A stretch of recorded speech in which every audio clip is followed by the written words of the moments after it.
Hello there. What's going on, everybody? We're going to be talking about the Bad Batch today because we just got an all-new show announced for Disney Plus, and it's going to be featuring the Bad Batch from Clone Wars Season 7. What kind of new ships might we see as a result of this show? Very, very exciting. I do want to mention the sponsor, Luxury Playstyle. Be sure to check out luxuryplaystyle.com for the most amazing full metal double-sided tokens you have ever seen. You're going to save 15% if you use code Crabbok VIP. Also, if you want to support the channel, there's going to be links down in the description for Patreon, where you can support there. Follow me on social media, as well as some pretty cool merch if you're looking for shirts like this up, up, down, down, left, right, BA, start a 30 lives code for X-Wing, or we've got some pretty cool face masks and gator necks like this Boba Fett one, which I have upside down right now. Anyway, cool stuff, but let's get into the content because, all right, so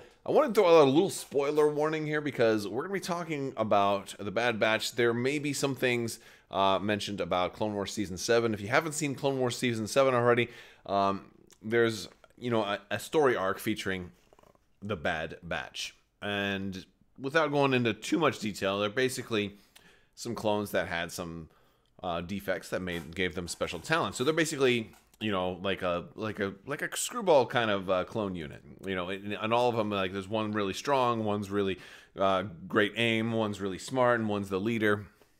Kind of like a I don't know, feels very like late 80s, early 90s kind of cartoon-esque from a certain point of view. But I think there's going to be a lot of really cool things about this because of the time frame that it takes place, because it's really going to be going into how these guys deal with the rise of the Empire once, the Order 66 is complete and the Republic is no more. And that's a time frame that isn't covered in heavy detail, and I think it's going to be awesome. And it made me think, boy, there's a lot of ships we haven't seen yet. Starting with like small, like maybe X-Wing based content. These guys had their own ship, and it's called the Havoc Marauder.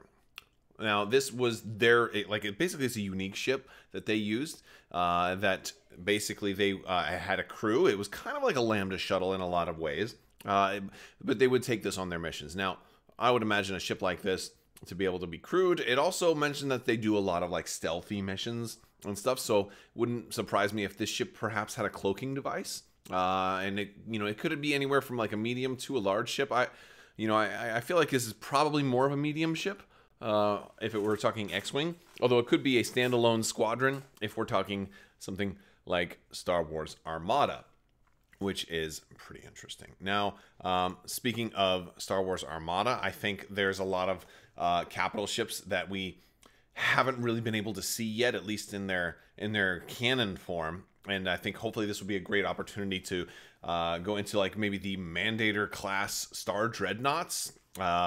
These were really, really big. Like, we're talking almost, almost Executor sized ships, like huge, like almost Super Star Destroyer size, not quite, but in that ballpark for sure. Something that for Armada would at least be classified as a huge ship, which could give the Republic access to this. Like in Legends, they had these before the Clone Wars even started, and then they kind of had to scale down. There's a Mandator 1, the Mandator 2, and then the Bellator. And then there was a Mandator 3 also, and then the Mandator 4 went on to become, the Dreadnought that the First Order used. So, like the line is canon. It's actually talked about in a couple of places, not a whole lot, but the fact that we actually did get to see a Mandator 4 in The Last Jedi is like shows us that they're willing to actually show Mandators. So, and the Bellator is not a Mandator, but it was like a hybrid, and I've used that in because we have Mill Miniatures has a really good Bellator, which is a beautiful ship too. But these would be really cool ships that could kind of cross over, because they were like depending on which one you're talking about, some of them were like late Republic or early Empire, so you could get these for like, depending on which one you're interested in, you could get these for multiple factions, which would be really cool, especially as interesting as huge ships have been in the game. It'd be nice to see more than just the Executor be the only huge class ship. Now, I do expect that the Separatists are going to have the Lucre Hulk and or the Subjugator, or is it a Subjugator? Yeah, but the Malevolence as huge ships. And so I do expect we're going to see more huge ships in the game, but it'd be nice for certain factions that just we kind of don't see any of their huge ships. And the Republic is definitely one of those that could benefit for that. So I think that would be really, really exciting. Speaking of the Republic used Victories, or so we have been told, right? Victory Star Destroyers, and they were supposed to be at the end of the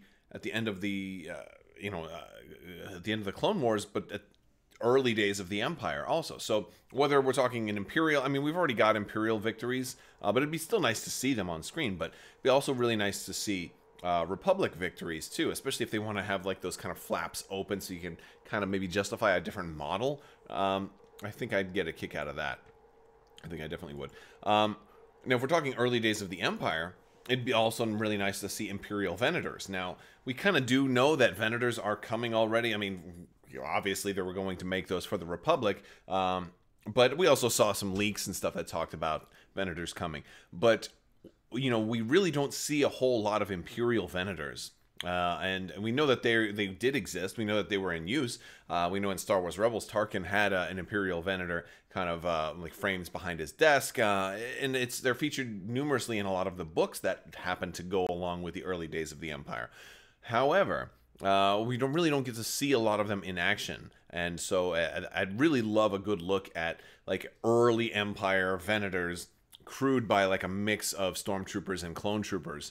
You know, I'd love to see, you know, like that transition. And the Venator's a great ship to use for something like that. There's another one though that is that I think a lot of people will be really, really excited about, and that's going to be the this one has a couple of different names. You may know it as the Dreadnought. You may know it as the Imperial Support Vessel, but it's characterized right now as the Dreadnought class heavy cruiser, or also known as the Dreadnought Support Vessel, or simply the Imperial Support Vessel. This was shown on screen in Star Wars Rebels in the finale, that last two-parter. This was part of Thrawn's fleet. It was very fitting that they finally brought this back into canon during in Thrawn's fleet, in the 7th Fleet, because this ship, or the Dreadnought that it was kind of based on at least, was the Katana Fleet that was brought in during the original Timothy Zahn Thrawn trilogy. And it had quickly become a fan favorite, especially for something like Armada, because this was a ship that was used by both sides during that war in the Legends Thrawn trilogy. So the Rebels had some, and the Empire had some, or I should say the New Republic had some, and the Empire has. But yeah, there was a Katana Fleet, and a whole bunch of these. They all like had, you know, a slaved system, so where you could have like one, you know, crewed, and then the rest would kind of slave their computer to it, so you wouldn't need, you know, hundreds of thousands of crew. You could crew a whole fleet with a skeleton crew and still be very effective. And that was kind of the strength. Now, while they were called dreadnoughts in the original canon, they are not nearly as big as what you generally tend to consider a dreadnought. They might have been considered a dreadnought a long time ago when ships were much, much smaller. But by modern day, or at least by Galactic Civil War standards, they're nowhere they're only a mid-sized ship. So they actually are much smaller than an Imperial Star Destroyer. So probably not, that's probably why they went with a different name. So calling them Dreadnought class heavy cruisers, that actually makes a lot more sense. This way it still gets to keep the Dreadnought name, but only because of the class, not necessarily because of the size category of the ship. Now, interesting thing here is, and this is a bold prediction I'm going to make, if they show these during the show, at some point it'd be awesome if like Rebels or otherwise good guys get these and we see them fighting against each other. We see them on both sides of a conflict, because I really want them to kind of bring back a little bit of the look and feel of the Katana Fleet. I also want an excuse for these to show up in multiple factions for like the Rebels and the Empire. Basically, that's what I'm kind of looking for. Let's kind of recreate some of the magic from Dark Force Rising, which was that second book in the Thrawn series. And that's I think that's it from my list of like kind of things I think are maybe likely or that would be really, really good. Those are like my top picks for that end of like end of Clone Wars, beginning of Galactic Civil War time frame for ships that I'd really love to see. But I want to hear from you guys. What ships do you really want to see? Is there something that I missed? Or do you just want to see more ships that maybe we've already seen? Stuff like, you know, maybe the V-19 or things like that maybe we've seen a little bit of, but not that much. The V-Wing, you know, maybe some more Eta 2s, maybe Imperial Eta 2s. Vader flew an Eta 2 for a little while after he was full-blown Darth Vader. So, you know, I guess there's a couple of other things that are out there that I'm just thinking about them off the top of my head as quick as I can. I can just come up with some, but I really want to hear what you guys' wish lists are.